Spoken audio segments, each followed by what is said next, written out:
ಎಲ್ಲರಿಗೂ ನಮಸ್ಕಾರ ಸ್ನೇಹಿತರೆ. ವಾಸ್ತುಶಾಸ್ತ್ರದ ಪ್ರಕಾರ ಮನೆಯಲ್ಲಿ ಆಲೋವೆರಾ ಗಿಡವನ್ನು ಬೆಳೆಸುವುದು ತುಂಬ ಮಂಗಳಕರವೆಂದು ಪರಿಗಣಿಸಲಾಗಿದೆ. ಇದು ಮನೆಯಲ್ಲಿ ಅದೃಷ್ಟವನ್ನು ತರುತ್ತದೆ, ನಕಾರಾತ್ಮಕ ಶಕ್ತಿಗಳನ್ನು ತೆಗೆದುಹಾಕುತ್ತದೆ ಮತ್ತು ಸಕಾರಾತ್ಮಕ ಶಕ್ತಿಯನ್ನು ಹೆಚ್ಚಿಸುತ್ತದೆ ಎಂದು ನಂಬಲಾಗಿದೆ. ಆಲೋವೆರಾ ಮನೆಯಲ್ಲಿ ಬೆಳೆಯಲು ಸುಲಭ ಮತ್ತು ಉತ್ತಮವಾದ ಸಸ್ಯಗಳಲ್ಲಿ ಒಂದು. ಈ ಹಿನ್ನೆಲೆಯಲ್ಲಿ ವಾಸ್ತು ನಿಯಮಗಳ ಪ್ರಕಾರ ಆಲೋವೆರಾ ಗಿಡವನ್ನು ಯಾವ ದಿಕ್ಕಿನಲ್ಲಿ ನೆಡುವುದು ಉತ್ತಮ ಎಂದು ಇಂದು ತಿಳಿದುಕೊಳ್ಳೋಣ. ಸ್ನೇಹಿತರೆ, ನಮ್ಮೆಲ್ಲರಿಗೂ ಕೂಡ ಲಕ್ಷ್ಮೀ ಕಟಾಕ್ಷ ಬೇಕು ಅಂದರೆ ಲಕ್ಷ್ಮೀ ದೇವಿಯ ಆಶೀರ್ವಾದ, ಅನುಗ್ರಹ ಬೇಕು. ಲಕ್ಷ್ಮೀ ದೇವಿನ ಮೆಚ್ಚಿಸೋಕೆ ಅನೇಕ ಮಾರ್ಗಗಳಿವೆ. ಲಕ್ಷ್ಮೀ ದೇವಿಗೆ ಕೆಲವು ಗಿಡಗಳು ಅಂದರೆ ತುಂಬಾ ಇಷ್ಟ. ಅದರಲ್ಲಿ ಮೊದಲನೆಯದು ತುಳಸಿ, ಎರಡನೆಯದು ಆಲೋವೆರಾ. ಈಗ ನಾವು ಈಗಾಗಲೇ ಹಲವಾರು ವಿಡಿಯೋಗಳಲ್ಲಿ ತುಳಸಿ ಗಿಡದ ಪೂಜೆ ಮಾಡೋದು ಹೇಗೆ, ತುಳಸಿ ಗಿಡಕ್ಕೆ ಸಂಬಂಧಪಟ್ಟ ಎಷ್ಟೋ ವಿಷಯಗಳನ್ನು ಹಂಚಿಕೊಂಡಿದ್ದೀವಿ. ಈ ವಿಡಿಯೋದಲ್ಲಿ ಆಲೋವೆರಾ ಗಿಡದಿಂದ ಏನು ಮಾಡಿದರೆ ಲಕ್ಷ್ಮೀ ದೇವಿಗೆ ಇಷ್ಟ ಆಗುತ್ತೆ ಅನ್ನೋದನ್ನು ನೋಡೋಣ. ಆದರೆ ಅದಕ್ಕೂ ಮುಂಚೆ ನೀವಿನ್ನು ನಮ್ಮ ಚಾನಲ್ನ ಸಬ್ಸ್ಕ್ರೈಬ್ ಮಾಡ್ಕೊಂಡಿಲ್ಲ ಅಂದರೆ ಖಂಡಿತ ಈಗಲೇ ಸಬ್ಸ್ಕ್ರೈಬ್ ಮಾಡ್ಕೊಳ್ಳಿ. ಹಾಗೆ ಈ ವಿಡಿಯೋ ಇಷ್ಟ ಆದರೆ ಮರೆಯದೆ ಒಂದು ಲೈಕ್ ಕೊಡಿ. ಎಲ್ಲರೂ ಭಕ್ತಿಯಿಂದ ಓಂ ಶ್ರೀ ಮಹಾಲಕ್ಷ್ಮಿ ನಮಃ ಅಂತ ಕಮೆಂಟ್ ಮಾಡಿ. ಸ್ನೇಹಿತರೆ, ಎಲ್ಲ ಗಿಡಗಳಲ್ಲೂ ಕೂಡ ಆಲೋವೆರಾ ಗಿಡಕ್ಕೆ ಜಾಸ್ತಿ ಶಕ್ತಿ ಇರುತ್ತದೆ. ಯಾವ ಮನೆಯಲ್ಲಿ ಆಲೋವೆರಾ ಗಿಡ ಇರುತ್ತೋ ಆ ಮನೆಯಲ್ಲಿ ಮುಕ್ಕೋಟಿ ದೇವತೆಗಳು ವಾಸ ಇರ್ತಾರೆ. ಒಂದು ಮಾತಲ್ಲಿ ಹೇಳಬೇಕು ಅಂದರೆ ಮುಕ್ಕೋಟಿ ದೇವತೆಗಳು ನಿಮ್ಮ ಮನೆಯಲ್ಲಿ ಸ್ಥಿರ ನಿವಾಸ ಹೂಡಬೇಕು ಅಂದರೆ ಖಂಡಿತವಾಗಿಯೂ ನಿಮ್ಮ ಮನೆಯಲ್ಲಿ ಆಲೋವೆರಾ ಗಿಡ ಇರಲೇಬೇಕು. ಮನೆಯಲ್ಲಿ ಆಲೋವೆರಾ ಗಿಡ ನೆಡುವಾಗ ಕೆಲವು ವಿಷಯಗಳನ್ನು ನೋಡಿಕೊಳ್ಳೋದು ಮುಖ್ಯ. ಈ ಸಸ್ಯವನ್ನು ಬೆಳೆಸುವುದರಿಂದ ಜೀವನದ ಕಷ್ಟಗಳಿಂದ ಪರಿಹಾರ ದೊರೆಯುತ್ತದೆ. ಆಲೋವೆರಾ ಗಿಡವಿರುವ ಮನೆಯಲ್ಲಿ ಪ್ರೀತಿ, ಸಂತೋಷ, ಸಂಪತ್ತು ಮತ್ತು ಪ್ರತಿಷ್ಠೆ ಹೆಚ್ಚಾಗುತ್ತದೆ ಎಂದು ವಾಸ್ತುಶಾಸ್ತ್ರ ಹೇಳುತ್ತದೆ.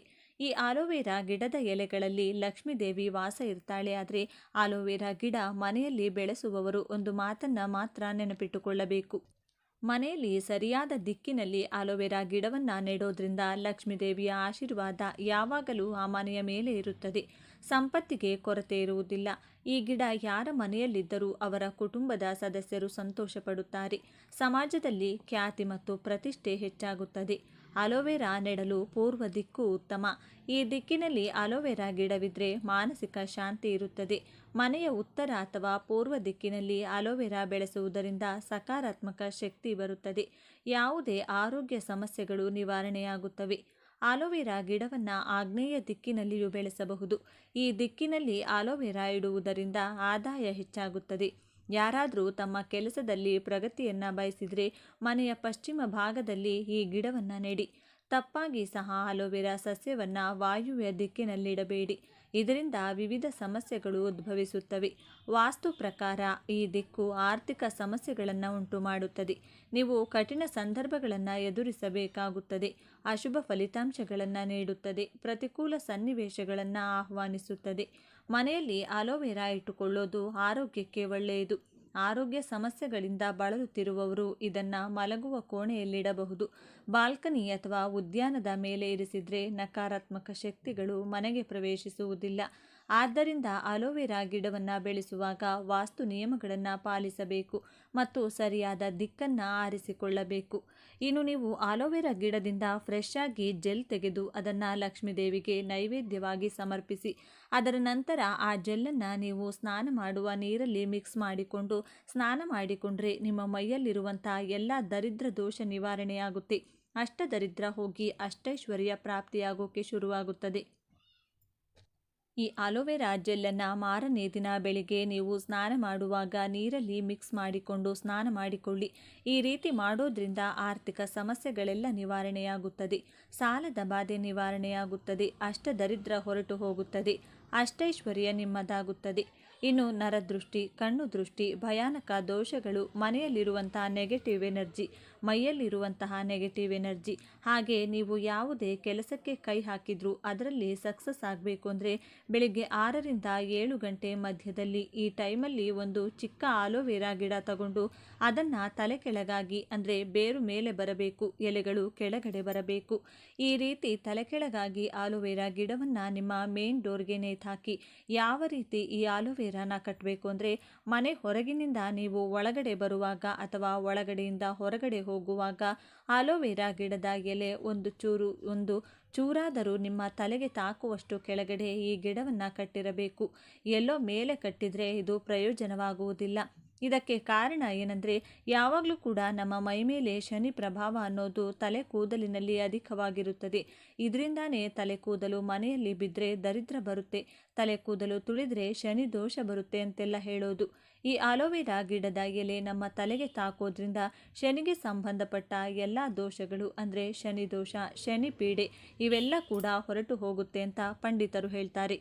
ಪ್ರತಿದಿನ ನೀವು ಮನೆಯಿಂದ ಹೊರಗೆ ಹೋಗುವಾಗ, ಹೊರಗಡೆಯಿಂದ ಮನೆಗೆ ಬರುವಾಗ ಈ ಆಲೋವೆರಾ ಗಿಡದ ಎಲೆ ನಿಮ್ಮ ಕೂದಲಿಗೆ ತಾಕ್ತಾ ಇದ್ದರೆ ನಿಮ್ಮ ಮನೆ ಒಳಗಿರುವಂಥ ಸಕಾರಾತ್ಮಕ ಶಕ್ತಿ ಅಂದರೆ ಪಾಸಿಟಿವ್ ಎನರ್ಜಿ ಹೊರಗಡೆ ಹೋಗದೇ ಇರೋ ಥರ ಈ ಆಲೋವೆರಾ ಗಿಡ ತಡೆಯುತ್ತದೆ.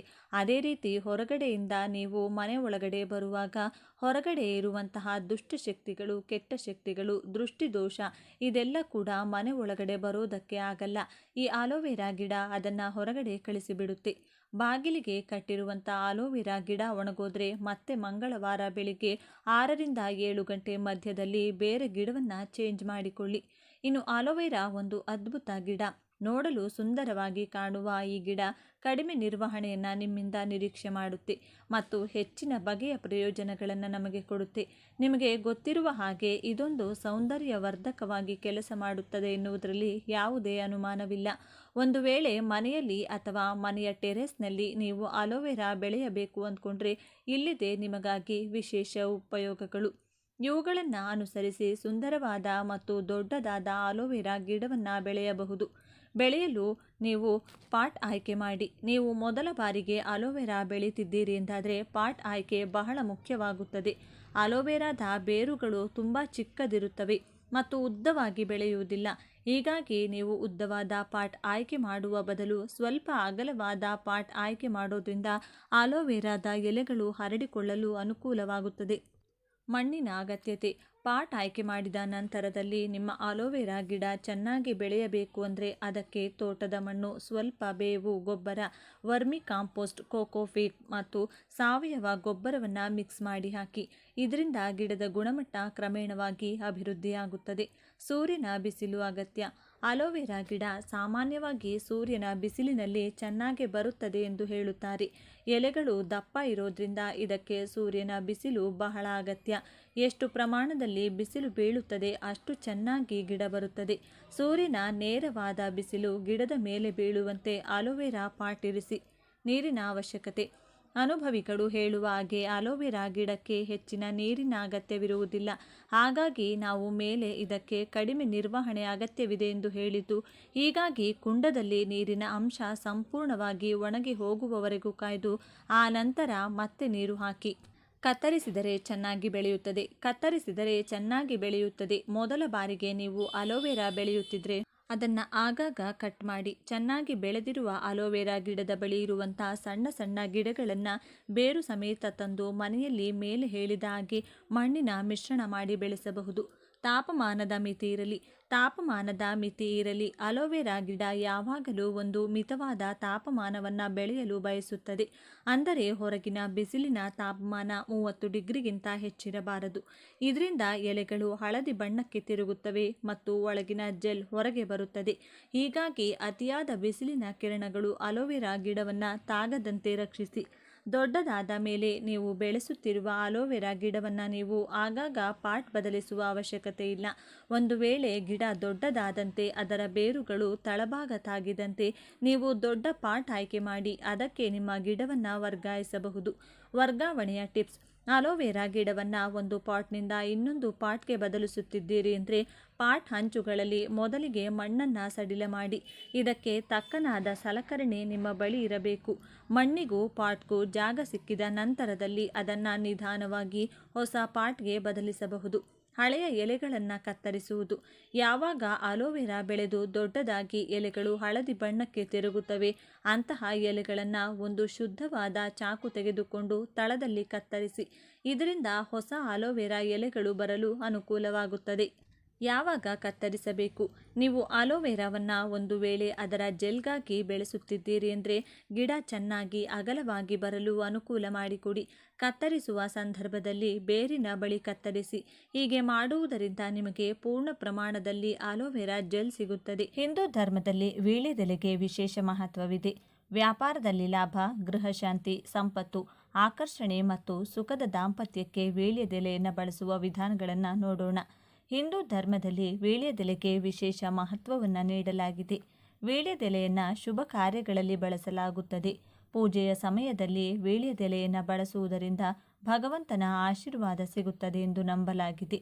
ಜ್ಯೋತಿಷ್ಯ ಪರಿಹಾರಕ್ಕಾಗಿ ಸಹ ವೀಳ್ಯದೆಲೆಯನ್ನು ಬಳಸಲಾಗುತ್ತದೆ.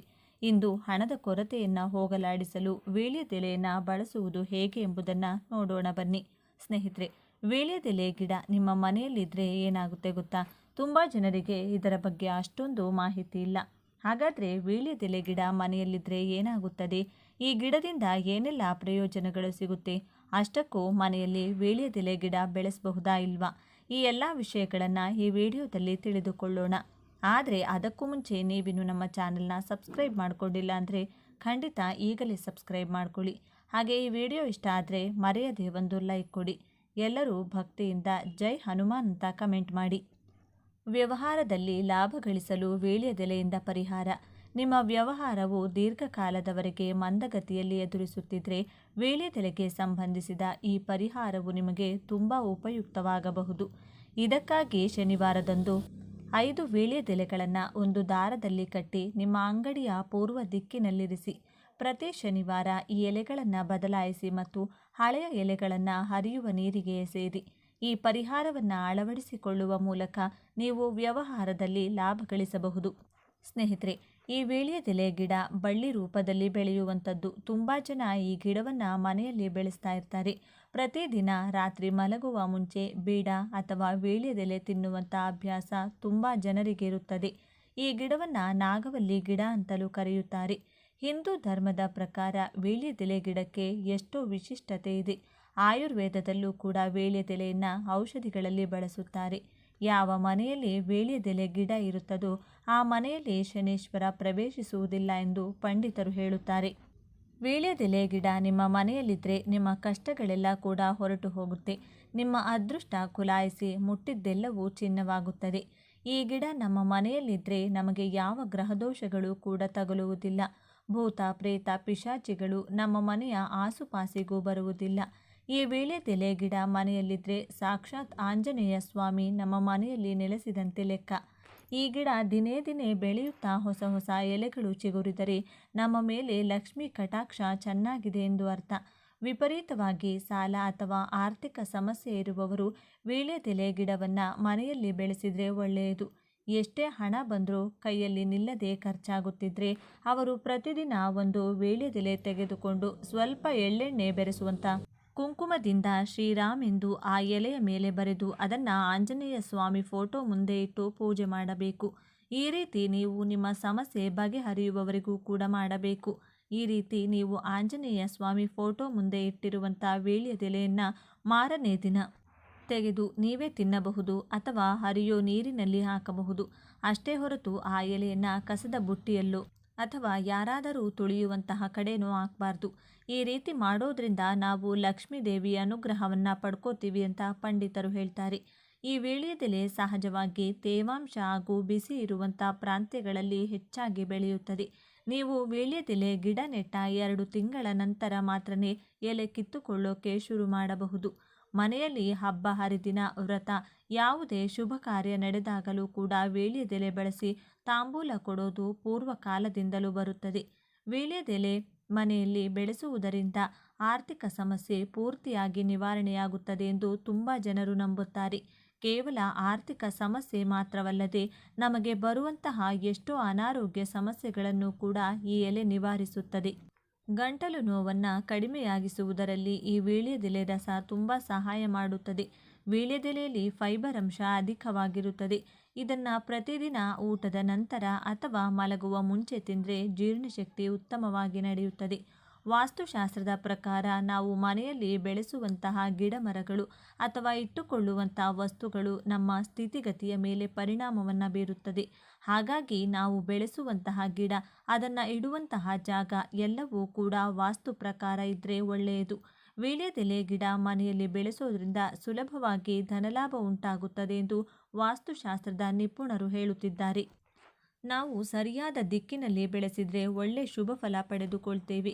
ಮನೆಯಲ್ಲಿ ಗಿಡಗಳನ್ನು ಬೆಳೆಸುವವರು ಸಿಂಹದ್ವಾರದ ಮುಂದೆಯಾಗಲಿ ಅಥವಾ ಕಿಟಕಿ ಪಕ್ಕದಲ್ಲಿ ಹೆಚ್ಚಾಗಿ ಬೆಳೆಸುತ್ತಾರೆ. ನಮ್ಮ ಹಿಂದೂ ಧರ್ಮದ ಪ್ರಕಾರ ತುಳಸಿ ಗಿಡದ ನಂತರ ಅಷ್ಟೇ ಪವಿತ್ರತೆ ವೀಳ್ಯದೆಲೆ ಗಿಡಕ್ಕೆ ಕೊಡಲಾಗಿದೆ. ಸಿಂಹದ್ವಾರದ ಮುಂದೆ ಅಥವಾ ಕಿಟಕಿ ಪಕ್ಕದಲ್ಲಿ ಗಿಡಗಳನ್ನು ಯಾವಾಗಲೂ ಕೂಡ ಬೆಳೆಸಬಾರದು. ಈ ರೀತಿ ಬೆಳೆಸೋದ್ರಿಂದ ಮನೆ ಯಜಮಾನನಿಗೆ ಕೇಡು ಸಂಭವಿಸುವ ಸಾಧ್ಯತೆ ಇದೆ. ಮನೆಯಲ್ಲಿ ಹಣ್ಣಿನ ಗಿಡಗಳು ಬೆಳೆಸಬೇಕು ಅಂದುಕೊಳ್ಳುವವರು ಪೂರ್ವ ಹಾಗೂ ಉತ್ತರದ ಕಡೆ ಜಾಗ ಖಾಲಿ ಬಿಟ್ಟು ಬೇರೆ ದಿಕ್ಕಿನಲ್ಲಿ ಬೆಳೆಸಬೇಕು. ಈಶಾನ್ಯ ಭಾಗದಲ್ಲಿ ಸೂಜಿ ಮೊನೆಯಷ್ಟು ಭಾರ ಕೂಡ ಇಡಬಾರದಂತೆ. ಹಾಗಾಗಿ ಯಾವ ಗಿಡ ಅಥವಾ ಮರವನ್ನು ಈಶಾನ್ಯ ದಿಕ್ಕಿನಲ್ಲಿ ಬೆಳೆಸಬೇಡಿ. ಅದರಲ್ಲೂ ಮುಖ್ಯವಾಗಿ ತುಳಸಿ, ಬಿಲ್ವ, ಶಮಿ, ನೆಲ್ಲಿಕಾಯಿ, ಬೇವು, ಸರಸ್ವತಿ, ಬ್ರಹ್ಮಕಮಲ, ರುದ್ರಾಕ್ಷ, ಕದಂಬ, ಮುರುಗ, ಹುನ್ನಾಗ ಹಾಗೂ ವೀಳ್ಯದೆಲೆ ಮುಂತಾದ ದೇವತಾ ಗಿಡ ಅಥವಾ ವೃಕ್ಷಗಳನ್ನು ಅಪ್ಪಿತಪ್ಪಿ ಕೂಡ ಈ ದಿಕ್ಕಿನಲ್ಲಿ ಬೆಳೆಸಬಾರದು. ನಾವು ಇಷ್ಟ ಬಂದ ದಿಕ್ಕಿನಲ್ಲಿ ಇವುಗಳನ್ನು ಬೆಳೆಸಿದರೆ ಈ ಗಿಡಗಳು ಬೆಳೆಯುವುದಿಲ್ಲ. ನೀವು ಒಂದರ ಹಿಂದೆ ಒಂದು ಎಂಬಂತೆ ಎಷ್ಟು ಗಿಡಗಳು ನೆಟ್ಟರೂ ಕೂಡ ಅದು ಬೆಳೆಯುವುದಿಲ್ಲ. ಅದೇ ಒಂದು ವೇಳೆ ವಾಸ್ತು ಪ್ರಕಾರ ನೀವು ಈ ಗಿಡಗಳನ್ನು ನೆಟ್ಟರೆ ಅದು ಬೇಗನೆ ಬೆಳೆಯುತ್ತದೆ. ಹಾಗೆ ಎಲೆಗಳು ಕೂಡ ಹಚ್ಚ ಹಸಿರಾಗಿರುತ್ತದೆ. ಈ ಗಿಡಗಳನ್ನು ಆಗ್ನೇಯ ದಿಕ್ಕಿನಲ್ಲಿ ನಿಮ್ಮ ಕಾಂಪೌಂಡ್ ಗೋಡೆಗಿಂತ 5 ಅಡಿ ಅಂದರೆ ಇರುವಂತಹ ಅಂತರ ಇರುವಂತೆ ನೆಡಬೇಕು. ತುಳಸಿ ಗಿಡವನ್ನು ಪೂರ್ವ ಅಥವಾ ಆಗ್ನೇಯ ದಿಕ್ಕಿನಲ್ಲಿ ಪಾಟ್ ಅಥವಾ ತುಳಸಿ ಕೋಟೆಯಲ್ಲಿ ಮಾತ್ರ ನೆಡಬೇಕು. ಯಾವ ಪರಿಸ್ಥಿತಿಯಲ್ಲೂ ತುಳಸಿ ಗಿಡವನ್ನು ನೆಲದ ಮೇಲೆ ನೆಡಬಾರದು. ವೀಳ್ಯದೆಲೆ ಗಿಡವನ್ನು ಕೂಡ ಮನೆಯ ಪೂರ್ವ ಅಥವಾ ಆಗ್ನೇಯ ದಿಕ್ಕಿನಲ್ಲಿ ಪಾಟ್ ಒಳಗೆ ಅಥವಾ ನೆಲದ ಮೇಲೂ ಕೂಡ ನೆಡಬಹುದು. ಈ ವೀಳ್ಯದೆಲೆ ಗಿಡ ನಮಗೆ ಆಧ್ಯಾತ್ಮಿಕ ಪ್ರಯೋಜನಗಳನ್ನು ಕೊಡುವುದು ಮಾತ್ರವಲ್ಲದೆ ಎಷ್ಟೋ ರೀತಿಯಾದ ಅನಾರೋಗ್ಯ ಸಮಸ್ಯೆಗಳಿಗೆ ಒಂದು ದಿವ್ಯ ಔಷಧದಂತೆ ಕೆಲಸ ಮಾಡುತ್ತದೆ.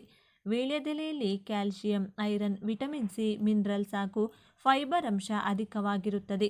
ಹಸಿವಿನಿಂದ ಜೀರ್ಣದವರೆಗೂ ಅನಾರೋಗ್ಯ ಸಮಸ್ಯೆಗಳಿಗೆ ವೀಳ್ಯದೆಲೆ ಒಂದು ಸಂಜೀವಿನಿಯಂತೆ ಕೆಲಸ ಮಾಡುತ್ತದೆ. ಸ್ನೇಹಿತರೆ, ಕೆಲವರಿಗೆ ಹಸಿವಾಗಲ್ಲ, ಹಸಿವಾದರೂ ಕೂಡ ತಿನ್ನೋಕೆ ಇಷ್ಟ ಆಗಲ್ಲ. ಒಂದು ವೇಳೆ ತಿಂದರೂ ಕೂಡ ಯಾವ ಪದಾರ್ಥನೂ ರುಚಿ ಅನಿಸಲ್ಲ. ಇಂತಹ ಜನರು ಪ್ರತಿದಿನ 2 ವೀಳ್ಯದೆಲೆ ತಿನ್ನೋದ್ರಿಂದ ಈ ಸಮಸ್ಯೆಗಳು ಬಗೆಹರಿಯುತ್ತವೆ.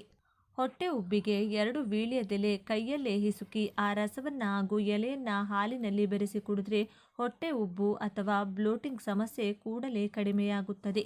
ಸಾಮಾನ್ಯ ತಲೆನೋವು ಅಥವಾ ಮೈಗ್ರೇನ್ ಸಮಸ್ಯೆ ಇರುವವರು ವೀಳ್ಯದೆಲೆ ಹಣೆಯ ಮೇಲೆ ಇಟ್ಟುಕೊಂಡು ಒಂದು ಬಟ್ಟೆ ಬಿಗಿಯಾಗಿ ಹಣೆಗೆ ಕಟ್ಟಿಕೊಂಡು ಅರ್ಧ ಗಂಟೆ ಮಲಗಿದರೆ ತಲೆನೋವು ಹೊರಟು ಹೋಗುತ್ತದೆ. ಹಾಗೆ ಮೈಗ್ರೇನ್ ಸಮಸ್ಯೆ ಇರುವವರು ವೀಳ್ಯದೆಲೆ ರಸವನ್ನು ಕೈಯಲ್ಲಿ ಹಿಂಡಿ ತೆಗೆದುಕೊಂಡು ಅದರಿಂದ ತಲೆಗೆ ಆಗಾಗ ಮಸಾಜ್ ಮಾಡ್ತಾ ಇದ್ರೆ ಮೈಗ್ರೇನ್ ಸಮಸ್ಯೆ ಪೂರ್ತಿಯಾಗಿ ಹೊರಟು ಹೋಗುತ್ತದೆ. ಪ್ರತಿದಿನ ವೀಳ್ಯದೆಲೆ ತಿನ್ನುತ್ತಾ ಇದ್ದರೆ ಮೆಂಟಲ್ ಹೆಲ್ತ್ ಅಥವಾ ಮಾನಸಿಕ ಆರೋಗ್ಯ ಚೆನ್ನಾಗಿರುತ್ತದೆ. ಇದರಿಂದ ಡಿಪ್ರೆಷನ್ ಸಮಸ್ಯೆ ಕೂಡ ಗುಣವಾಗುತ್ತದೆ. ಜೀರ್ಣ ಸಮಸ್ಯೆಗೆ ಉತ್ತಮ ಪರಿಹಾರ ವೀಳ್ಯದೆಲೆ. ಕೆಲವರಿಗೆ ದೇಹದ ಕೆಲವು ಭಾಗಗಳಲ್ಲಿ ಆಗಾಗ ಊತ ಕಾಣಿಸಿಕೊಳ್ಳುತ್ತದೆ. ಅಂಥವರು ಆ ಜಾಗಗಳಲ್ಲಿ ವೀಳ್ಯದೆಲೆ ಇಟ್ಟು ಒಂದು ಬಟ್ಟೆ ಕಟ್ಟುವುದು ಅಥವಾ ಕೈಯಲ್ಲಿ ಎಲೆ ಒತ್ತಿ ಹಿಡಿದುಕೊಳ್ಳೋದ್ರಿಂದ ಕೂಡ ಊತ ಕೆಲವೇ ಕ್ಷಣಗಳಲ್ಲಿ ಕಡಿಮೆಯಾಗುತ್ತದೆ. ಕೆಲವು ದಿನಗಳ ನಂತರ ಈ ಸಮಸ್ಯೆ ಪೂರ್ತಿಯಾಗಿ ಹೊರಟು ಹೋಗುತ್ತದೆ. ಗಾಯ ಅಥವಾ ಮೈಕೈ ನೋವಿಗೆ ವೀಳ್ಯದೆಲೆ ರಸದಿಂದ ಮಸಾಜ್ ಮಾಡ್ತಾ ಇದ್ರೆ ನೋವು ಹೊರಟು ಹೋಗುತ್ತದೆ. ಗಾಯ ಬೇಗನೆ ವಾಸಿಯಾಗುತ್ತದೆ. ವೀಳ್ಯದೆಲೆ ತಿನ್ನೋದ್ರಿಂದ ಕಫ ಬರುವುದಿಲ್ಲ. ಪ್ರತಿದಿನ ವೀಳ್ಯದೆಲೆ ತಿನ್ನೋದ್ರಿಂದ ಕೆಮ್ಮು, ನೆಗಡಿ ಸಮಸ್ಯೆಯನ್ನು ತಡೆಗಟ್ಟಬಹುದು. ಹಾಗೆ ವೀಳ್ಯದೆಲೆ ತಿಂದರೆ ಗಂಟಲು ನೋವು ಕೂಡ ಹೊರಟು ಹೋಗುತ್ತದೆ. ತಲೆಯಲ್ಲಿ ಡ್ಯಾಂಡ್ರಫ್ ಅಥವಾ ಹೊಟ್ಟೆ ಸಮಸ್ಯೆ ಇರುವವರು ವೀಳ್ಯದೆಲೆ ರಸದಿಂದ ಕೂದಲಿಗೆ ಮಸಾಜ್ ಮಾಡ್ತಾ ಇದ್ರೆ ಡ್ಯಾಂಡ್ರಫ್ ಸಮಸ್ಯೆ ಬರುವುದಿಲ್ಲ. ಸಕ್ಕರೆ ಕಾಯಿಲೆ ಇರುವವರಿಗೆ ವೀಳ್ಯದೆಲೆ ರಸ ತುಂಬಾ ಚೆನ್ನಾಗಿ ಕೆಲಸ ಮಾಡುತ್ತದೆ. ಸಕ್ಕರೆ ಕಾಯಿಲೆ ಇರುವವರು 1 ಲೋಟ ನೀರಿನಲ್ಲಿ ವೀಳ್ಯದೆಲೆ ಎಲೆಯ ತುಂಡುಗಳನ್ನು ಹಾಕಿ ಕುದಿಸಿ ಆ ನೀರನ್ನು ಡಿಕಾಷನ್ ಥರ ಕುಡಿಯಬಹುದು. ಅಥವಾ ಪ್ರತಿದಿನ 1 ಅಥವಾ 2 ವೀಳ್ಯದೆಲೆ ಅಗಿಯುತ್ತಾ ರಸ ಕುಡಿಯಬಹುದು. ಅಥವಾ ವೀಳ್ಯದೆಲೆ ಕುಟ್ಟಿ ಆ ರಸ ಮಾತ್ರ ತಗೊಂಡು ಕೂಡ ಟಾನಿಕ್ ಥರ ಕುಡಿಯಬಹುದು. ವೀಳ್ಯದೆಲೆ ಪ್ರತಿದಿನ ತಿನ್ನೋದ್ರಿಂದ ಹೃದಯಕ್ಕೆ ಸಂಬಂಧಪಟ್ಟ ಎಲ್ಲ ಸಮಸ್ಯೆಗಳು ನಿವಾರಣೆಯಾಗುತ್ತದೆ ಎಂದು ಒಂದು ಪರಿಶೋಧನೆಯಲ್ಲಿ ತಿಳಿದು ಬಂದಿದೆ. ವೀಳ್ಯದೆಲೆಯನ್ನು ಸ್ವಲ್ಪ ಬಿಸಿ ಮಾಡಿ ಅದರಿಂದ ಬಂದ ರಸವನ್ನು ಎದೆಯ ಮೇಲೆ ಉಜ್ಜುತ್ತಿದ್ರೆ ಒಣಕೆಮ್ಮು ಸಮಸ್ಯೆ ಹೊರಟು ಹೋಗುತ್ತದೆ. ಈ ರೀತಿ ವೀಳ್ಯದೆಲೆಯಿಂದ ಎಷ್ಟೋ ಆರೋಗ್ಯ ಪ್ರಯೋಜನಗಳನ್ನು ಪಡೆದುಕೊಳ್ಳಬಹುದು. ವೀಳ್ಯದೆಲೆ ಗಿಡ ಮನೆಯಲ್ಲಿ ಬೆಳೆಸುವುದರಿಂದ ಆರೋಗ್ಯದ ಜೊತೆ ಲಕ್ಷ್ಮಿ ಕಟಾಕ್ಷ ಕೂಡ ಸಿಗುತ್ತದೆ. ಶನಿದೇವರ ಆಶೀರ್ವಾದ ನಿಮ್ಮ ಮೇಲಿರುತ್ತದೆ. ಹಾಗೆ ಆಂಜನೇಯ ಸ್ವಾಮಿಯ ಅನುಗ್ರಹ ಕೂಡ ಪಡ್ಕೋಬಹುದು. ನೀವು ಅಷ್ಟೈಶ್ವರ್ಯದಿಂದ ತುಂಬಿ ತುಳುಕುತ್ತೀರಿ. ಆದರೆ ಈ ವೀಳ್ಯದೆಲೆ ಗಿಡವನ್ನು ಕೇವಲ ಒಂದು ಗಿಡದಂತೆ ನೋಡದೆ ದೈವ ಗಿಡದಂತೆ ನೋಡಬೇಕು. ಅಂದರೆ ಮುಟ್ಟು ಮೈಲಿಗೆ ಇರುವಾಗ ಅದರ ಹತ್ತಿರ ಹೋಗುವುದು, ಮುಟ್ಟುವುದು, ಎಲೆ ಕೀಳುವುದು, ನೀರು ಹಾಕುವುದನ್ನು ಮಾಡಬಾರದು. ತುಳಸಿ ಗಿಡವನ್ನು ನೋಡಿಕೊಳ್ಳುವಂತೆ ಈ ಗಿಡವನ್ನು ಕೂಡ ಪವಿತ್ರವಾಗಿ ನೋಡಿಕೊಳ್ಳಬೇಕು. ಇಲ್ಲದಿದ್ದರೆ ಈ ಗಿಡ ಒಣಗಿ ಹೋಗುತ್ತದೆ. ಇದರಿಂದ ಶುಭ ಫಲದ ಬದಲು ಅಶುಭ ಫಲಗಳು ಹೆಚ್ಚಾಗಿ ಉಂಟಾಗುತ್ತದೆ. ಸಾಮಾನ್ಯವಾಗಿ ಊರ ಕೊನೆಯಲ್ಲೊಂದು ಅರಳಿ ಮರ ಇರುವುದು ವಾಡಿಕೆ. ಶುದ್ಧ ಗಾಳಿ, ಬಿಸಿಲಿಗೆ, ನೆರಳು ಸೇರಿದಂತೆ ಅನೇಕ ಆರೋಗ್ಯಕರ ಉಪಯೋಗಗಳನ್ನು ಹೊಂದಿರುವ ಈ ಅರಳಿ ಮರವನ್ನು ಅಶ್ವತ್ಥ ಮರ ಎಂದು ಕರೆಯುತ್ತಾರೆ. ಹಿಂದೂಗಳ ಪಾಲಿಗೆ ಇದೊಂದು ಪವಿತ್ರ ವೃಕ್ಷ. ಅರಳಿ ಮರದ ಎಲ್ಲ ಭಾಗಗಳು ಕೂಡ ಒಂದೊಂದು ಆರೋಗ್ಯ ಗುಣಗಳನ್ನು ಹೊಂದಿದೆ. ಅರಳಿ ಮರದ ಎಲೆ, ತೊಗಟೆಯನ್ನು ಅನೇಕ ಆರೋಗ್ಯ ಸಮಸ್ಯೆಗಳಿಗೆ ಬಳಸಲಾಗುತ್ತದೆ. ಹಾಗಾದರೆ ಯಾವೆಲ್ಲ ರೀತಿಯ ಆರೋಗ್ಯ ಸಮಸ್ಯೆಗಳಿಗೆ ಅರಳಿ ಮರ ಉಪಯುಕ್ತವಾಗಿದೆ? ಹಾಗಾಗಿ ಅರಳಿ ಮರದಿಂದ ನಾವೆಷ್ಟು ಆರೋಗ್ಯ ಪ್ರಯೋಜನಗಳನ್ನು ಪಡೆದುಕೊಳ್ಳಬಹುದು ಅನ್ನೋದನ್ನು ತಿಳಿದುಕೊಳ್ಳೋಣ. ಆದರೆ ಅದಕ್ಕೂ ಮುಂಚೆ ನೀವಿನ್ನು ನಮ್ಮ ಚಾನಲ್ನ ಸಬ್ಸ್ಕ್ರೈಬ್ ಮಾಡಿಕೊಂಡಿಲ್ಲ ಅಂದರೆ ಖಂಡಿತ ಈಗಲೇ ಸಬ್ಸ್ಕ್ರೈಬ್ ಮಾಡ್ಕೊಳ್ಳಿ. ಹಾಗೆ ಈ ವಿಡಿಯೋ ಇಷ್ಟ ಆದರೆ ಮರೆಯದೆ ಒಂದು ಲೈಕ್ ಕೊಡಿ. ಹಾಗೆ ನಿಮ್ಮ ಜಿಲ್ಲೆ ಯಾವುದು ಅಂತ ಕಮೆಂಟ್ ಮಾಡಿ. ಸ್ನೇಹಿತರೆ, ಅರಳಿ ಮರದಿಂದ ನಮ್ಮ ಆರೋಗ್ಯ ಯಾವ ರೀತಿ ಹೆಚ್ಚಿಸಿಕೊಳ್ಳೋದು ಅನ್ನೋದನ್ನು ಈಗ ನಾವು ನೋಡೋಣ. ಇತ್ತೀಚಿನ ದಿನಗಳಲ್ಲಿ ಅಸ್ತಮಾ ಸಮಸ್ಯೆ ಹೆಚ್ಚು ಜನರಲ್ಲಿ ಕಾಣಿಸಿಕೊಳ್ಳುತ್ತಿದೆ. ಅದಕ್ಕೆ ಪರಿಹಾರ ಹಾಗೂ ಉಸಿರಾಟದ ಸಮಸ್ಯೆಗಳಿಗೂ ಇದು ಪರಿಹಾರವನ್ನು ನೀಡುತ್ತದೆ. ಅರಳಿ ಮರದ ತೊಗಟೆಯನ್ನು ತಂದು ಒಣಗಿಸಿ ಅದರ ಒಳಗಿನ ಭಾಗವನ್ನು ಪುಡಿ ಮಾಡಿ ನೀರಿನೊಂದಿಗೆ ಸೇವಿಸಬೇಕು. ನಿಯಮಿತವಾಗಿ ಸೇವನೆ ಮಾಡುವುದರಿಂದ ಉಸಿರಾಟಕ್ಕೆ ಸಂಬಂಧಿಸಿದ ಸಮಸ್ಯೆಗಳು ನಿವಾರಣೆಯಾಗುತ್ತವೆ. ಅಷ್ಟೇ ಅಲ್ಲದೆ ಅರಳಿ ಮರದ ಎಲೆಗಳನ್ನು ಹಾಲಿನಲ್ಲಿ ಕುದಿಸಿ ಕುಡಿಯಬಹುದು. ಇದರಿಂದ ಅಸ್ತಮಾ ಸಮಸ್ಯೆ ನಿವಾರಣೆಯಾಗುತ್ತದೆ. ಎಲೆಗಳ ಚಿಗುರನ್ನು ಜಗಿಯುವುದರಿಂದ ರಕ್ತದೊತ್ತಡ ನಿಯಂತ್ರಣಕ್ಕೆ ಬರುತ್ತದೆ. ಅರಳಿ ಮರದ ಎಲೆಗಳಿಂದ ಕಷಾಯ ಮಾಡಿಕೊಂಡು ಕುಡಿದರೆ ಸಿಕ್ಕಾಪಟ್ಟೆ ಆರೋಗ್ಯ ಪ್ರಯೋಜನಗಳು ಸಿಗುತ್ತದೆ. ಕೆಲವರಿಗೆ ಕಷಾಯ ಯಾವ ರೀತಿ ಮಾಡೋದು ಅಂತ ಗೊತ್ತು, ಆದರೆ ಗೊತ್ತಿಲ್ಲದೆ ಇರೋರಿಗೋಸ್ಕರ ಯಾವ ರೀತಿ ಕಷಾಯ ಮಾಡೋದು ಅಂತ ಹೇಳಿಕೊಡ್ತೀನಿ. ಈ ಕಷಾಯ ಮಾಡೋಕೆ ನಮಗೆ ಬೇಕಾಗಿರೋದು 2 ಅರಳಿ ಎಲೆಗಳು, 1 ಲೋಟ ನೀರು, ನಿಮಗೆ ಬೇಕಾದರೆ ಸ್ವಲ್ಪ ಜೇನುತುಪ್ಪ, ಇಲ್ಲ ಅಂದರೆ ಪರವಾಗಿಲ್ಲ. ಇನ್ನು ಕಷಾಯ ಮಾಡೋದು ಹೇಗೆ ಅಂದರೆ, ಮೊದಲು ಆ 2 ಅರಳಿ ಎಲೆಗಳನ್ನು ಚೆನ್ನಾಗಿ ತೊಳೆದು ಪಕ್ಕಕ್ಕಿಡಿ. ಸ್ಟವ್ ಮೇಲೆ 1 ಲೋಟ ನೀರನ್ನು ಕುದಿಯೋಕೆ ಇಟ್ಟು ಅದರಲ್ಲಿ ಈ ಎಲೆಗಳನ್ನು ಚಿಕ್ಕ ಚಿಕ್ಕ ಚೂರುಗಳಾಗಿ ಕತ್ತರಿಸಿ ಹಾಕಿ 10 ನಿಮಿಷಗಳ ಕಾಲ ಲೋ ಫ್ಲೇಮ್ನಲ್ಲಿ ಕುದಿಯೋಕೆ ಬಿಡಬೇಕು. 10 ನಿಮಿಷದ ನಂತರ ಸ್ಟವ್ ಆಫ್ ಮಾಡಿ ನೀರು ಬೆಚ್ಚಗೆ ಆಗುವವರೆಗೂ ಹಾಗೆ ಬಿಟ್ಟು ಅದರ ನಂತರ ಫಿಲ್ಟರ್ ಮಾಡಿಕೊಂಡು ನಿಮಗೆ ಬೇಕಾದರೆ ಜೇನುತುಪ್ಪ ಬೆರೆಸಿಕೊಳ್ಳಿ. ಬೇಡ ಅಂದರೆ ಇದನ್ನು ಒಳ್ಳೆಯದು, ಆದರೆ ಇದನ್ನು ಖಾಲಿ ಹೊಟ್ಟೆಯಲ್ಲಿ ಬೆಳಿಗ್ಗೆ ಮಾತ್ರನೇ ಕುಡಿಯಬೇಕು. ಯಾವ ಕಷಾಯ ಆದರೂ ಕೂಡ ಬೆಳಿಗ್ಗೆ ಖಾಲಿ ಹೊಟ್ಟೆಯಲ್ಲಿ ತಗೊಂಡೋಗ ಮಾತ್ರನೇ ಅದರ ಪ್ರಯೋಜನ ನಮಗೆ ಜಾಸ್ತಿ ಆಗೋದು. ಈಗ ನಾವು ಕಷಾಯ ಯಾವ ರೀತಿ ಮಾಡೋದು ಅಂತ ತಿಳ್ಕೊಂಡಾಯ್ತು. ಇನ್ನು ಇದರಿಂದ ನಮಗೆ ಸಿಗುವಂಥ ಆರೋಗ್ಯ ಪ್ರಯೋಜನಗಳ ಬಗ್ಗೆ ಕೂಡ ತಿಳಿದುಕೊಳ್ಳೋಣ. ಈ ಕಷಾಯ ಕುಡಿಯೋದ್ರಿಂದ ನಮ್ಮ ದೇಹದಲ್ಲಿ ಬಿಳಿ ರಕ್ತ ಕಣಗಳು, ಆಂಟಿಬಾಡೀಸ್ ಹಾಗೂ ಕೆಲವು ಆರ್ಗನ್ಸ್ ಸ್ಟ್ರಾಂಗ್ ಆಗಿ ಇವೆಲ್ಲ ಒಟ್ಟಿಗೆ ಸೇರಿಕೊಂಡು ವೈರಸ್ ಜೊತೆ ಹೋರಾಡಿ ನಮ್ಮ ದೇಹವನ್ನು ಕಾಪಾಡುತ್ತದೆ. ಹಾಗೆ ಈ ಕಷಾಯ ಆಗಾಗ ಕುಡಿಯೋದ್ರಿಂದ ರಕ್ತ ಶುದ್ಧಿಯಾಗುತ್ತದೆ. ಯಾವುದಾದರೂ ರಕ್ತದಲ್ಲಿ ದೋಷಗಳಿದ್ರೆ ಹೊರಟು ಹೋಗುತ್ತದೆ. ಈ ಕಷಾಯ ಕುಡಿದ್ರೆ ಜ್ವರ, ಕೆಮ್ಮು, ಕಫ, ನೆಗಡಿ ಕಡಿಮೆಯಾಗುತ್ತದೆ. ಜೋರಾದ ಹೃದಯ ಬಡಿತ ಮತ್ತು ಆಯಾಸ ಕಡಿಮೆಯಾಗುತ್ತದೆ. ಇನ್ನು ಈ ಕಷಾಯ ಕುಡಿಯುವುದರಿಂದ ಮೈಯಲ್ಲಿರುವಂತಹ ಹೆಚ್ಚಿನ ಉಷ್ಣಾಂಶ ಕಡಿಮೆಯಾಗುತ್ತದೆ. ಉರಿಮೂತ್ರ ಕಡಿಮೆಯಾಗುತ್ತದೆ. ಥೈರಾಯ್ಡ್, PCOD ಮತ್ತು ಹಾರ್ಮೋನ್ ಸಮಸ್ಯೆಗಳಿದ್ರೆ ಪೂರ್ತಿ ಪರಿಹಾರ ಆಗದಿದ್ರೂ ಕೂಡ ಕಡಿಮೆಯಂತೂ ಆಗುತ್ತದೆ. ಹಾರ್ಮೋನ್ಸ್ ಅಂದರೆ ಮಹಿಳೆಯರಲ್ಲಿ ಹಾರ್ಮೋನ್ ಕಡಿಮೆ ಇದ್ದರೆ ಸಂತಾನ ಸಮಸ್ಯೆ ಬರುತ್ತದೆ. ಸಂತಾನ ಸಮಸ್ಯೆ ಇರೋ ಮಹಿಳೆಯರು ಅದರಲ್ಲೂ ಬ್ಲಡ್ ಟೆಸ್ಟ್ ಮಾಡಿಸಿದಾಗ AMH ವ್ಯಾಲ್ಯೂ ಕಡಿಮೆ ಇದೆ ಅಂತ ಗೊತ್ತಾದರೆ ನೀವು ಪದೇ ಪದೇ ಈ ಕಷಾಯ ಕುಡಿತಾ ಇದ್ದರೆ ನಿಮ್ಮ AMH ವ್ಯಾಲ್ಯೂ ಹೆಚ್ಚಾಗಿ ಸಂತಾನ ಪಡೆಯುವ ಸಾಧ್ಯತೆ ಹೆಚ್ಚಾಗಿರುತ್ತದೆ. ಈ ಕಷಾಯವನ್ನು ಕಾಫಿ ಅಥವಾ ಟೀಗೆ ಬದಲಾಗಿ ಪ್ರತಿದಿನ ಬೆಳಿಗ್ಗೆ 6 ತಿಂಗಳ ಕಾಲ ಕುಡಿದ್ರೆ ಮಹಿಳೆಯರಲ್ಲಿ ಗರ್ಭದೋಷಗಳು ಇದ್ರೆ ಹೊರಟು ಹೋಗುತ್ತೆ. ಹಾಗೆ ಬ್ಲಡ್ ಶುಗರ್ ಕಂಟ್ರೋಲ್ಗೆ ಬಂದು ಡಯಾಬಿಟಿಸ್ ಪೇಷಂಟ್ಗೆ ತುಂಬಾ ಸಹಾಯ ಮಾಡುತ್ತದೆ. ಆದರೆ ಶುಗರ್ ಪೇಷಂಟ್ಸ್ ಮಾತ್ರ ಈ ಕಷಾಯದಲ್ಲಿ ಜೇನುತುಪ್ಪ ಬಳಸಬಾರದು. ಶುಗರ್ ಇಲ್ಲದೆ ಇರೋರು ಕೂಡ ಇದನ್ನು ಕುಡಿಯೋದ್ರಿಂದ ಶುಗರ್ ಬರುವುದಿಲ್ಲ. ಈ ಕಷಾಯ ಕುಡಿಯೋದ್ರಿಂದ ಕೀಲು ನೋವು, ವಾತ ಹಾಗೂ ಊತ ಕಡಿಮೆಯಾಗುತ್ತದೆ. ಈ ಕಷಾಯ ಕುಡಿಯೋದ್ರಿಂದ ಮೆದುಳಿನ ನರಗಳಲ್ಲಿ ಶಕ್ತಿ ಬೆಳೆದು ಚುರುಕಾಗುತ್ತೆ, ನೆನಪಿನ ಶಕ್ತಿ ಹೆಚ್ಚಾಗುತ್ತದೆ.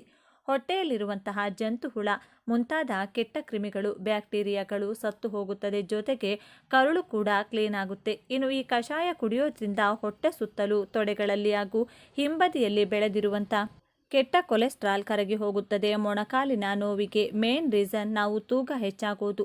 ಆ ಭಾರ ಎಲ್ಲ ಕೂಡ ನಮ್ಮ ಕಾಲಿನ ಮೇಲೆ ಬಿದ್ದು ಕಾಲು ನೋವು ಶುರುವಾಗುತ್ತದೆ. ಹಾಗಾಗಿ ಕಾಫಿ ಟೀ ಸ್ಟಾಪ್ ಮಾಡಿ ಅದರ ಬದಲಾಗಿ ಈ ಕಷಾಯ ಕುಡಿದ್ರೆ ಕೆಟ್ಟ ಕೊಲೆಸ್ಟ್ರಾಲ್ ಹೋಗಿ ನಾವು ಕೂಡ ಸಣ್ಣ ಆಗ್ತೀವಿ. ಈ ಕಷಾಯ ಕುಡಿಯೋದ್ರಿಂದ ಶ್ವಾಸಕೋಶ ಕ್ಲೀನ್ ಆಗುತ್ತದೆ, ಮೂಳೆಗಳು ಸ್ಟ್ರಾಂಗ್ ಆಗುತ್ತವೆ. ಲಿವರ್ ಹಾಳಾಗೋಕೆ main reason alcohol and sugar.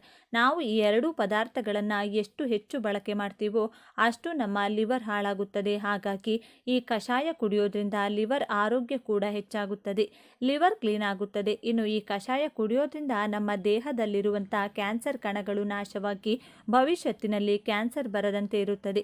ಕೆಲವರಿಗೆ ಮೈಯಲ್ಲಿ ಕೈ ಕಾಲು ನೋವು ಹೆಚ್ಚಾಗಿ ಜೋಮು ಹಿಡಿಯುತ್ತವಲ್ಲ, ಇದಕ್ಕೆ ಕಾರಣ ರಕ್ತ ಸಂಚಾರ ಸರಿಯಾಗಿ ಆಗದೇ ಇರೋದು. ಕೆಲವರಿಗೆ ತಲೆಯಲ್ಲೂ ಕೂಡ ಜೋಮು ಹಿಡಿಯುತ್ತದೆ, ಅದು ತುಂಬಾ ಡೇಂಜರ್. ಈ ಕಷಾಯ ಕುಡಿಯೋದ್ರಿಂದ ನಮ್ಮ ಮೈಯಲ್ಲಿ ಅಡಿಯಿಂದ ಮುಡಿಯವರೆಗೂ ರಕ್ತ ಸಂಚಾರ ಸಕ್ರಮವಾಗಿ ನಡೆಯುತ್ತದೆ. ಇತ್ತೀಚೆಗಿರುವಂತಹ ಆಹಾರ ಪದ್ಧತಿಯಾಗಿರಬಹುದು, ವ್ಯಾಯಾಮ ಇಲ್ಲದೇ ಇರುವಂತಹ ಜೀವನ, ಸಮಯಕ್ಕೆ ಸರಿಯಾದ ಊಟ, ನಿದ್ದೆ ಇಲ್ಲದೆ ಎಲ್ಲರ ಆರೋಗ್ಯ ಕೂಡ ಅಷ್ಟರ ಮಟ್ಟಿಗಿದೆ. ಇನ್ನು ಹೆಚ್ಚಾಗಿ ಬೈಕ್ ಓಡಿಸುವಂಥ ಪುರುಷರು, ಟೈಟಾಗಿ ಪ್ಯಾಂಟ್ ಹಾಕಿಕೊಳ್ಳೋರು ಅಥವಾ ತೊಡೆ ಮೇಲೆ ಲ್ಯಾಪ್ಟಾಪ್ ಇಟ್ಕೊಂಡು ಕೆಲಸ ಮಾಡುವಂತಹ ಪುರುಷರು, ಇವರಲ್ಲಿ ವೀರ್ಯ ಕಣಗಳ ಲೋಪ ಶುರುವಾಗುತ್ತದೆ. ಹಾಗಾಗಿ ಮಗುವಾಗೋ ಚಾನ್ಸ್ ಅನ್ನೋದು ಕಡಿಮೆ ಆಗುತ್ತೆ ಅಂತಾನೆ ಹೇಳ್ಬೋದು. ಈ ಕಷಾಯ ಕುಡಿಯೋದ್ರಿಂದ ಪುರುಷರ ವೀರ್ಯ ಕಣಗಳಲ್ಲಿ ಲೋಪ ಇದ್ದರೆ ಹೊರಟು ಹೋಗುತ್ತದೆ. ಇದಲ್ಲದೆ ಅರಳಿ ಎಲೆಗಳನ್ನು ಕಿತ್ತಾಗ ಹಾಲು ಸೋರುತ್ತದೆ. ಯಾರಾದರೂ ಮೂರ್ಛೆ ಹೋಗಿದ್ರೆ ಆ ಅರಳಿ ಎಲೆಯ ಹಾಲನ್ನು 3 ಡ್ರಾಪ್ನಷ್ಟು ಆ ಮೂರ್ಛೆ ಹೋದ ವ್ಯಕ್ತಿಯ ಮೂಗಲ್ಲಿ ಹಾಕಿದರೆ ಕೂಡಲೇ ಎದ್ದು ಕುಳಿತುಕೊಳ್ಳುತ್ತಾರೆ. ಮೂಗಲ್ಲಿ ಹಾಕೋಕೆ ಭಯ ಅನಿಸಿದ್ರೆ ಈ ಹಾಲಿನ ಜೊತೆಗೆ ಸ್ವಲ್ಪ ಜೇನುತುಪ್ಪ ಮಿಕ್ಸ್ ಮಾಡಿಕೊಂಡು ಮೂರ್ಛೆ ಹೋದ ವ್ಯಕ್ತಿಯ ಹಣೆ ಮೇಲೆ ಹಚ್ಚಿ ಮಸಾಜ್ ಮಾಡಿದರೂ ಕೂಡ ಅವರು ಬೇಗನೆ ಚೇತರಿಸಿಕೊಳ್ತಾರೆ. ಈ ಕಷಾಯದಿಂದ ಮೈಮೇಲೆ ಎಲ್ಲಾದರೂ ಅಲರ್ಜಿಯಾಗಿದ್ದರೆ ಆ ಜಾಗವನ್ನು ತೊಳಿತಾ ಇದ್ರೆ ಆ ಸಮಸ್ಯೆ ಕಡಿಮೆಯಾಗುತ್ತದೆ. ಪೂರ್ವದಲ್ಲಿ ಕುಷ್ಠರೋಗ ಬಂದಾಗ ಈ ಮರದ ಬೀಜಗಳನ್ನು ಚೆನ್ನಾಗಿ ಒಣಗಿಸಿ ಪುಡಿ ಮಾಡಿಕೊಂಡು ಆ ಪುಡಿಯನ್ನು ಸ್ವಲ್ಪ ಜೇನುತುಪ್ಪ ಬೆರೆಸಿ ಅದನ್ನು ಅರಳಿ ಎಲೆ ಮೇಲಿಟ್ಟು ಕುಷ್ಠರೋಗ ಪೀಡಿತರಿಗೆ ತಿನ್ನಲು ಕೊಡ್ತಾ ಇದ್ರು. ಇದನ್ನು ಪ್ರತಿದಿನ 10 ಗ್ರಾಂನಷ್ಟು ಕೊಡ್ತಾ ಇದ್ರೆ ಕುಷ್ಠರೋಗ ಕಡಿಮೆಯಾಗುತ್ತದೆ. ಈ ಮರದ ಹಣ್ಣುಗಳನ್ನು ತಿಂತಾ ಇದ್ರೆ, ಎದೆಯಲ್ಲಿ ಉರಿ ಇದ್ರೆ ಆ ಸಮಸ್ಯೆ ಸಂಪೂರ್ಣವಾಗಿ ಹೊರಟು ಹೋಗುತ್ತೆ. ಮಲಬದ್ಧತೆ ನಿವಾರಣೆಯಾಗುತ್ತದೆ, ಪ್ರಿಮೋಷನ್ ಆಗುತ್ತದೆ. ಅರಳಿ ಮರದ ಒಂದು ಚಿಗುರೆಲೆಯನ್ನು ಹಾಲಿನಲ್ಲಿ ಹಾಕಿ ಕುದಿಸಿ ಆ ಹಾಲನ್ನು ಕುಡಿಯುವುದರಿಂದ ಬುದ್ಧಿ ಚುರುಕಾಗುತ್ತದೆ. ಅರಳಿ ಮರದ ಕಡ್ಡಿಗಳಿಂದ ಹಲ್ಲುಜ್ಜಿದ್ರೆ ಹಲ್ಲುಗಳು ಶುದ್ಧಿಯಾಗುವುದರ ಜೊತೆಗೆ ಗಟ್ಟಿ ಕೂಡ ಆಗುತ್ತದೆ. ಅರಳಿ ಮರದ ಬೇರನ್ನು ಪುಡಿ ಮಾಡಿಟ್ಟುಕೊಂಡು ಅದರಿಂದ ಹಲ್ಲುಜ್ಜಿದ್ರೆ ಎಲ್ಲ ಸಮಸ್ಯೆಗಳು ಕೂಡ ಹೊರಟು ಹೋಗುತ್ತೆ. ಇನ್ನು ಈ ಬೇರನ್ನು ಉಪಯೋಗಿಸಿ ಕಷಾಯ ತಯಾರಿಸಿ ಅದನ್ನು ಕುಡಿದ್ರೆ ಬಾಯಿ ಹುಣ್ಣು ಕೂಡ ಹೊರಟೋಗುತ್ತೆ. ಚಿಕನ್ ಪಾಕ್ಸ್ ಅಂದರೆ ಅಮ್ಮ ಬಂದಾಗ ಕೂಡ ಈ ಕಷಾಯವನ್ನು ಕೊಡ್ತಾರೆ. ಅಸ್ತಮಾ ಸಮಸ್ಯೆ ಇರೋರು ಅರಳಿ ಮರದ ಕಾಯಿಗಳನ್ನು ನೆರಳಲ್ಲಿ ಒಣಗಿಸಿ ಪುಡಿ ಮಾಡಿಟ್ಟುಕೊಂಡು ಅದರಲ್ಲಿ ಸ್ವಲ್ಪ ಜೇನು ಬೆರೆಸಿ ತಿಂತಾ ಇದ್ರೆ ಅಸ್ತಮ ಸಮಸ್ಯೆ ಕಡಿಮೆಯಾಗುತ್ತದೆ. ತುಂಬ ಹೊಟ್ಟೆ ನೋವಿದ್ರೆ ಒಣಗಿರುವಂಥ ಅರಳಿ ಎಲೆಗಳನ್ನು ಪುಡಿ ಮಾಡಿಕೊಂಡು ಪುಡಿಗೆ 1 ಲೋಟ ಹಾಲನ್ನು ಸೇರಿಸಿ ಕುಡಿದರೆ ಹೊಟ್ಟೆ ನೋವು ಇಮ್ಮಿಡಿಯೇಟ್ ಆಗಿ ಸ್ಟಾಪ್ ಆಗುತ್ತೆ. ಕೆಲವರಿಗೆ ಯಾವಾಗಲೂ ಮೈಕೈ ನೋವು ಇದ್ದೇ ಇರುತ್ತದೆ. ಅಂಥವರು ಅರಳಿ ಎಲೆಗಳನ್ನು ನೆರಳಲ್ಲಿ ಒಣಗಿಸಿ ಪುಡಿ ಮಾಡಿ ಸ್ಟೋರ್ ಮಾಡಿಟ್ಟುಕೊಳ್ಳಿ. ನಿಮಗೆ ಮೈಕೈ ನೋವು ಬಂದಾಗಲೆಲ್ಲ 5 ಗ್ರಾಂ ಪುಡಿಯನ್ನು 1 ಲೋಟ ಬೆಚ್ಚಗಿರುವಂಥ ನೀರಲ್ಲಿ ಮಿಕ್ಸ್ ಮಾಡಿಕೊಂಡು ಕುಡಿದರೆ ಮೈಕೈ ನೋವು ಹೊರಟು ಹೋಗುತ್ತೆ. ಫ್ಯೂಚರಲ್ಲಿ ಈ ನೋವು ನಿಧಾನವಾಗಿ ಕಡಿಮೆ ಆಗ್ತಾನೆ ಹೋಗುತ್ತೆ. ಇನ್ನು ಲಕ್ವ ಬಂದಿರೋರು ಮೊದಲನೇ ದಿನ 3 ಅರಳಿ ಎಲೆಗಳನ್ನು ತಗೊಂಡು ಅದನ್ನು ಚೆನ್ನಾಗಿ ತೊಳೆದು 1 ಕಪ್ ಹಾಲು 1 ಕಪ್ ನೀರನ್ನು ಕುದಿಯೋಕೆ ಇಟ್ಟು ಅದರಲ್ಲಿ ಈ ಎಲೆಗಳನ್ನು ತುಂಡು ಮಾಡು ಹಾಕಿ 10 ನಿಮಿಷಗಳ ಕಾಲ ಕುದಿಸಿ ಆ ಮಿಶ್ರಣವನ್ನು ಕುಡಿಯಬೇಕು. ಎರಡನೇ ದಿನ 6 ಎಲೆಗಳು, ಮೂರನೇ ದಿನ 9 ಎಲೆಗಳು. ಈ ರೀತಿ ಪ್ರತಿದಿನ 3 ಎಲೆಗಳನ್ನು ಹೆಚ್ಚು ಮಾಡ್ತಾ ಹೋಗಬೇಕು. 30 ಎಲೆಗಳು ಬರೋವರೆಗೂ ಇದೇ ರೀತಿ ಮಾಡಬೇಕು. ಹಾಲು ನೀರು ಮಾತ್ರ ಸೇಮ್ 1 ಕಪ್ ಮಾತ್ರನೇ ಇರಬೇಕು. ಅದನ್ನು ಹೆಚ್ಚು ಕಡಿಮೆ ಮಾಡೋಕ್ಕೆ ಹೋಗಬೇಡಿ. 30 ಎಲೆಗಳು ಆದಮೇಲೆ ನೆಕ್ಸ್ಟ್ ಡೇಯಿಂದ 3 ಎಲೆಗಳನ್ನು ಕಡಿಮೆ ಮಾಡ್ತಾ ಬರಬೇಕು. ಅಂದರೆ ಮತ್ತೆ ನೀವು ಮೊದಲನೇ ದಿನದ ಥರ 3 ಎಲೆಗಳಿಗೆ ಬರ್ತೀರಾ. ಈ ಕೋರ್ಸ್ ಪೂರ್ತಿಯಾದರೆ ಲಕ್ವ ಕೂಡ ಹೊರಟು ಹೋಗುತ್ತೆ ಅಂತ ಆಯುರ್ವೇದಿಕ ಗ್ರಂಥಗಳು ಸಹ ಹೇಳ್ತವೆ. ಇನ್ನು ಕಾಮಾಲೆ ಕಾಯಿಲೆ ಹೋಗೋಕ್ಕೆ 3 ಅರಳಿ ಎಲೆಗಳ ರಸ ತೆಗೆದುಕೊಂಡು ಅದನ್ನು 1 ಲೋಟ ನೀರೊಳಗೆ ಹಾಕಿ ಅದರೊಳಗೆ ಸ್ವಲ್ಪ ಕಲ್ಲು ಸಕ್ಕರೆ ಬೆರೆಸಿಕೊಂಡು 5 ದಿನಗಳ ಕಾಲ ಪ್ರತಿದಿನ 2 ಹೊತ್ತು ಕುಡಿಯೋದ್ರಿಂದ ಕಾಮಾಲೆ ಗುಣವಾಗುತ್ತದೆ. ಮೂಗಲ್ಲಿ ರಕ್ತ ಸೋರ್ತಾ ಇದ್ದರೆ ಅರಳಿ ಎಲೆಗಳ ರಸನ 3 ಡ್ರಾಪ್ಸ್ ಮೂಗಲ್ಲಿ ಹಾಕೋದ್ರಿಂದ ರಕ್ತ ಇಮ್ಮಿಡಿಯೇಟ್ ಆಗಿ ನಿಂತು ಹೋಗುತ್ತೆ. ನೋಡಿದ್ರಲ್ಲ ಸ್ನೇಹಿತರೆ, ಎಷ್ಟೊಂದು ಪ್ರಯೋಜನಗಳು ನಮಗೆ ಅರಳಿ ಎಲೆಗಳಿಂದ ಸಿಗುತ್ತೆ ಅಂತ. ತುಂಬ ಜನ ನೀವು ಹೇಳುವಂಥ ಗಿಡಗಳು ಮರಗಳು ಈಸಿಯಾಗಿ ಸಿಗಲ್ಲ ಮೇಡಮ್ ಅಂತ ಕಮೆಂಟ್ ಮಾಡಿದ್ದಾರೆ. ಆದರೆ ಈ ಅರಳಿ ಮರ ಅನ್ನೋದು ಎಲ್ಲರಿಗೂ ಕೂಡ ಸಿಗುತ್ತೆ. ಹಾಗಾಗಿ ಆರಾಮಾಗಿ ಇದನ್ನು ನೀವು ಉಪಯೋಗಿಸಿಕೊಂಡು ನಿಮ್ಮ ಆರೋಗ್ಯವನ್ನು ಕಾಪಾಡಿಕೊಳ್ಳಿ. ಈ ವಿಡಿಯೋ ಇಷ್ಟ ಆದರೆ ಲೈಕ್ ಮಾಡಿ, ಶೇರ್ ಮಾಡಿ. ಇಂಥ ಹೆಚ್ಚಿನ ಉತ್ತಮ ಮಾಹಿತಿಗಳಿಗಾಗಿ ತಪ್ಪದೆ ನಮ್ಮ ಚಾನಲ್ನ ಸಬ್ಸ್ಕ್ರೈಬ್ ಮಾಡಿಕೊಳ್ಳಿ. ನಾಳೆ ಮತ್ತೊಂದು ವಿಡಿಯೋದೊಂದಿಗೆ ಪುನಃ ಭೇಟಿಯಾಗೋಣ. ಧನ್ಯವಾದಗಳು.